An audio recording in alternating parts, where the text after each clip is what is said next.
Hey everyone, and welcome to r/LetsNotMeet, the place where you get to see some truly terrifying, but true stories about people that you never ever want to meet again. Now, I've got a good one lined up for you today, so I won't waste another second, and get straight into this first one by user/cat religion. As a female who's been on World of Warcraft for 15 years now, I've met a load of creeps, but only a few made me feel unsafe. To start off, I've always had a laptop since I was in high school, a luxury back then, and I worked hard to earn to buy one. My mum almost took my money I earned for drugs, but luckily money I made in tips were in cash, so it was easier to hide it from her. At first, my mum was mad I bought myself a laptop, but she soon forgot like everything. My dad couldn't care less, and my older brother already had his own. So I started playing World of Warcraft with him at 14, and back then, girls were unheard of. So I got the usual creeps who usually backed off after hearing my age, or they were young too. But not this guy. This guy loved that I was underage. I was about 16 and used to creepy guys at this point. No longer new at the game or fending off the creeps, it was no surprise a new guy in the guild started hitting on me. Now, I was 16, dumb young, horny, and stupid. But I knew I wasn't going to find love on World of Warcraft, where you knew no one in real life. Plus, I had the ultimate crush on a guy I couldn't have because he was my brother's best friend. But in my mind back then, I only wanted him. So it was easy to turn guys down despite being desperate as hell for one guy. But that all changed after my brother's friend went off to college. I had a part-time job with my brother's friend, but girls at work surrounded him and I became demoralized I'd never find love. Cue 19-year-old guy on World of Warcraft who made me feel wanted. I had a camera phone so I could send and post pictures at that age, and back then I mostly used Facebook, MySpace, and Photobuckets. I lost a lot of weight my sophomore year, so I posted confidently bikini pics and sexy pictures, thinking I'd lure the attention of my brother's friend, who was 19. So when this guy who was also 19 liked me, it didn't faze me. He looked the part in his photos, and his younger brother was my age. So I thought. He was extremely attractive in his photos, and even proved it was him in his pictures by holding items I asked for. He started paying my World of Warcraft subscription, which in the long run I realised was to get my home address and real name. I was so stupid and heartbroken over my brother's friend. Years of teaching myself online safety and the ability to be strong against flirts was all but lost in the fog.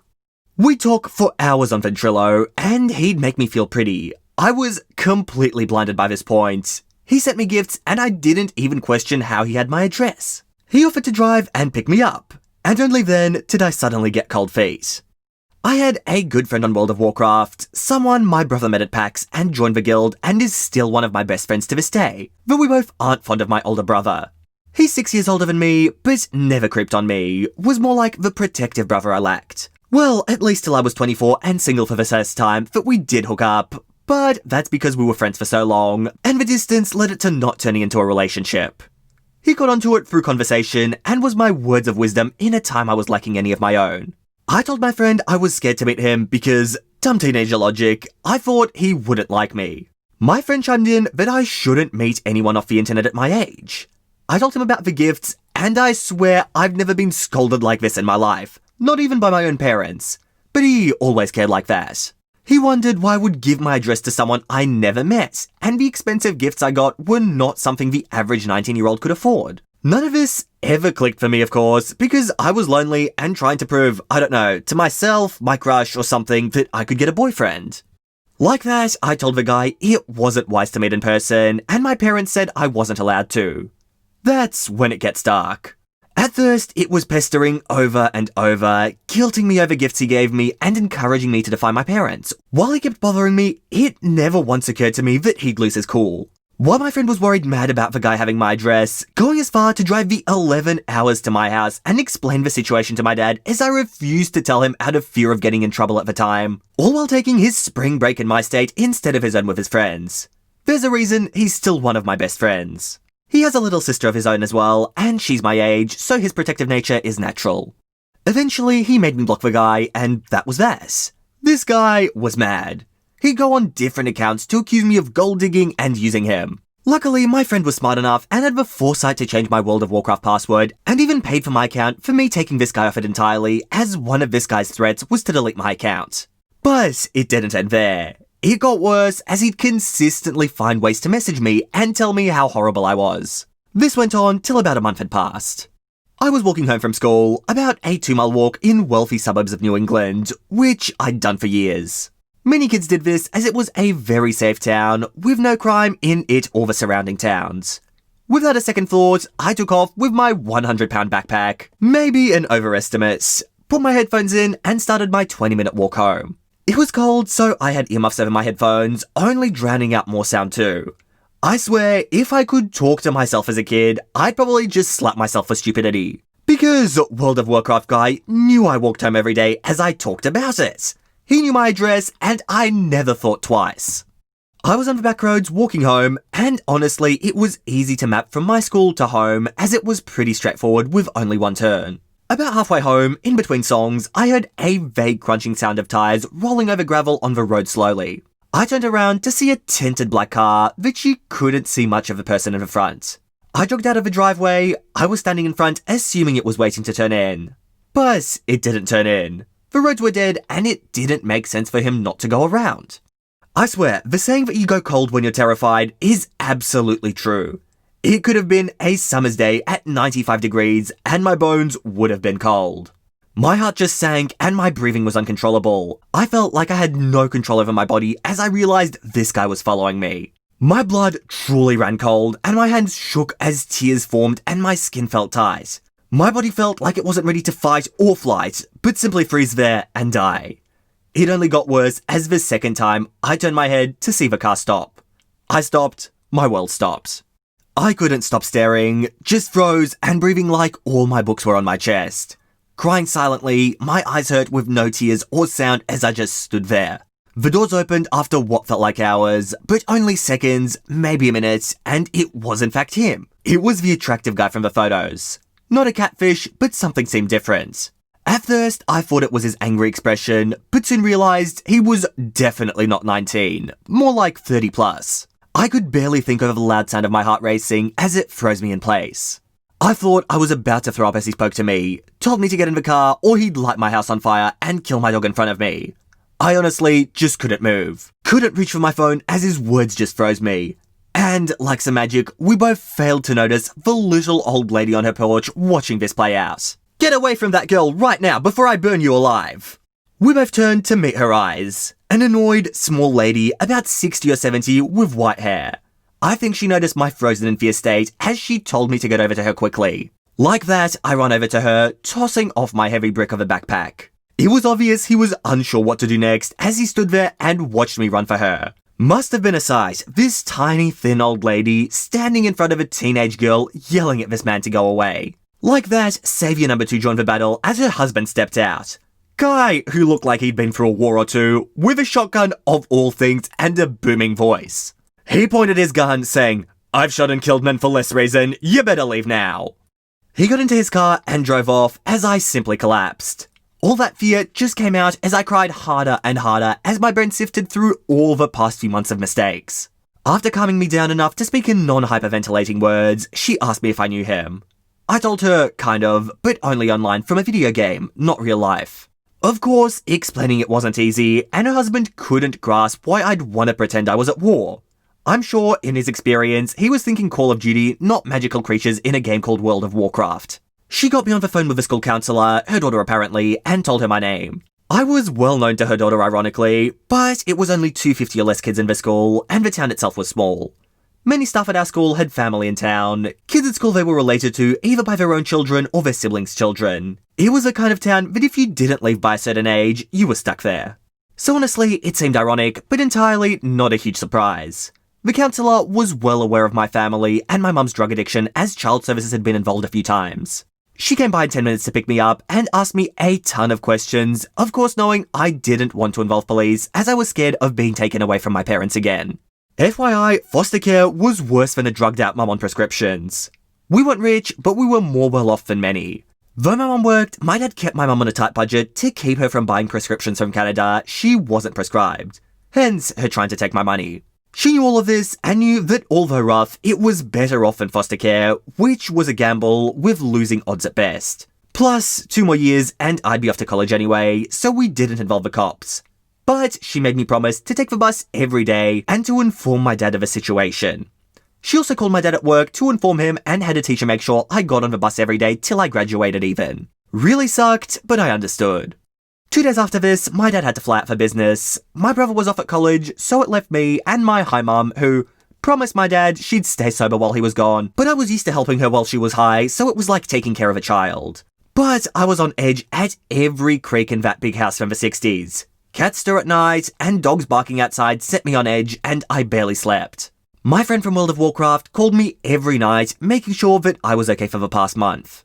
I lived in the middle of the woods, next to a huge river in my backyard, so there was still a lot of wildlife outside in the dead silence of cold months.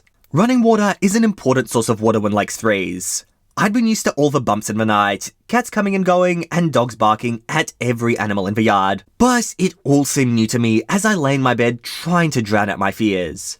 The house I grew up in was a 6-bedroom house. I had a little sister too, but she stayed with my grandma in another state per court order, while I was allowed to choose due to her only being 9 and me 16.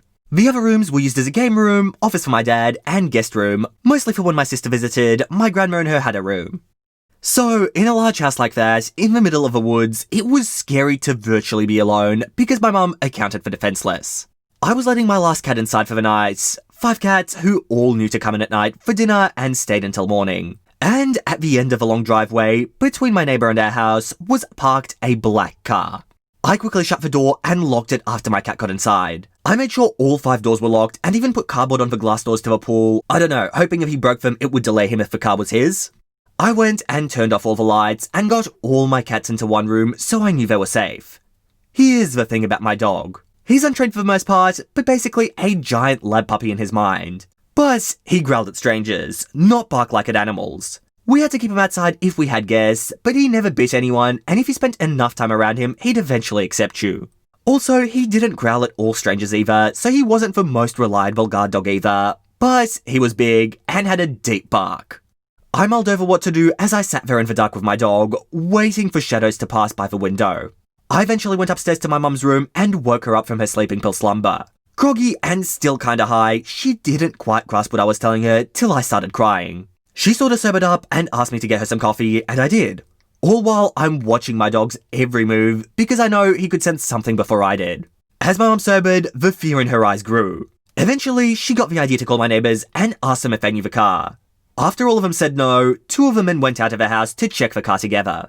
The car was empty. At closer inspection though, they noticed it was a newer car, a Lexus, and in the passenger seat was a laptop. The car was locked, but with a flashlight you could see somewhat into the tinted windows. They never told us why, but something they saw in the car prompted them to call the local sheriff. The only one, and he lived in town sort of thing. We were too small to have a police department. He drove over 15 minutes later, ran the plates, and asked the houses around about it. Apparently, it was a rental car from Ohio, and he was calling to see who it was rented to, but the offices were closed, I think. He stuck around in his car for about an hour, till someone came out of the woods and ran back in as the cop turned his spotlight on him. I couldn't see what he was pointing at with the light, as it was at the side of my house, and I was looking at the front. I guess he called for backup, as 3 cop cars showed up in 5 minutes of it from the neighbouring town/highway patrol. At which a lady cop got out, as I asked to speak with her, and call my counsellor at school to explain who that might be. I was pretty shy back then, but I don't know, something about a female cop made me feel more comfortable to open up to. I told her the gist of the story, then she called my counsellor, who backed up my story, but also explained why I was scared of cops because my history with foster care and not wanting to go back. At which, a mostly sober mum joined me, hugging me, doing her typical apologetic routine, but also offering much needed comfort as she called my dad too.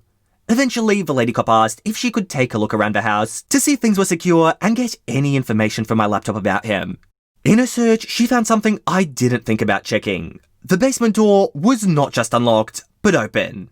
It's never unlocked, so I didn't even think to check it as our backyard floods in the spring due to beaver dams, and it's got extra seals and stuff to prevent the basement from flooding. But the stuff sealing it, which was mostly sandbags and stuff, was set aside. But the door at the bottom of the stairs was locked still, though it had some damages like someone tried picking it. But he had access to half the basement that was storage. Basement was sectioned and the other half used to be used for my brother's parties. The door between the sections was like a front door, not an indoor door, as in the summer, my dad left the hatch open to dry out the basement and adjust pool settings, as it was basically the pool house and the cats loved it, so it also had a few cat beds. The section that led upstairs was locked from the inside, and the wall and door were not drywall, and the door was cheap, but the lock and key were heavy, and the wall was brick. Upon noticing this, my dad confirmed he had not left it open. My suspicions that Black Car was his were pretty much confirmed. As he walked through the house to make sure everything was still safe, she got on my laptop as they searched for Woods. I gave her everything I had. His photos, username, and she even checked to see if his credit card was still on my account, but it wasn't. But the last few digits were. She even asked me to take my laptop for a few days as she thought she could get some good evidence from it. I asked her to please not damage it and return it as soon as possible because I used it a lot. Before smartphones, it was all I had. After a few hours, the onlooking neighbours had gone to bed, and the cops came back empty-handed, but left a cop outside our house and towed the guy's car. From what the lady cop told me, what permitted such fear was in the car there were 2 guns, some sort of rope and handcuffs. And the guy who ran back into the dense woods was wearing a winter ski mask. Not out of season, but suspicious nonetheless. So eventually, I tried to lay down and go to sleep, but pretty sure I was going to call out sick tomorrow and kept all my cats inside for the day. I was too restless to sleep, every sound made me too scared. My mum slept with a dog in her room. I'm very allergic to animals, but less to cats as I kinda built up a tolerance to cats, but not dogs. And my cat slept in my room most nights by choice as my room was usually the warmest. At 3:30 AM, I heard a knock at the back door and a guy say, "Undercover police officer, open up." I was still awake as I walked downstairs to make out a guy standing in the dark with a gun. As he saw me, he demanded I let him in now as he needed to speak with me. Something felt off. My gut knew it before I did that this guy's voice seemed forced, like someone purposely making their voice deeper. And why was he at the back door? So I turned on a light outside, and sure enough, it was him. I just screamed, and as soon as I screamed, he started hitting the door hard. It wasn't a very loud horror movie scream, but more like a gasp scream. I don't think the fear in my body had a loud scream to let out, but the banging was pretty loud as I ran to the front to see if the officer was still outside. He was, but he wasn't getting out of his car. I didn't want to run outside as I'm not a fast runner, so I turned the porch lights on and off a couple of times, but still nothing. After a minute, my dog came bolting down to the door, barking and growling, nearly foaming at the mouth. Soon followed by my mum, who yelled she had a gun. She didn't, but bluff is bluff. Somehow, during all of this, the cop outside had snuck round the back and had his gun pointed at him, yelling to put his gun down. I hid as the rest went down, but he was arrested, no trial needed me to attend, and my statement was enough. Come to find out, he wasn't even American. The car was rented under his friend's name, and after all was done, he was deported back to Canada. I assumed something with his passport would prevent him from coming back to the USA, as the cop reassured me he couldn't come back to the USA now. I don't know what exactly he was charged with, but I think my dad said aggravated assault with a deadly weapon, attempted kidnapping, and something else. And it also turned out he was 32 years old, not 19, so I assume me being a minor at the time carried a charge. And life moved on from there.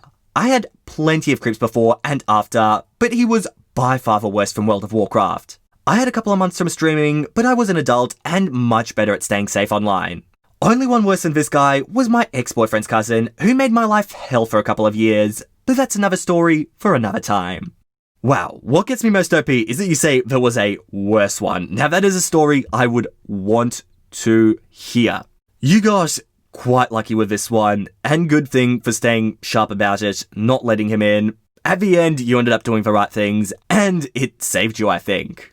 And guys, I think this post is going to be the last one for today. I hope you enjoyed this video, and if you did, make sure to subscribe to the channel for Reddit videos once every week. That's right, new Reddit video every single week on a whole bunch of different subreddits. But with that said, you guys, thank you so much for watching. I hope you all enjoyed, and all I want to do is see you all here next time. See you later, guys.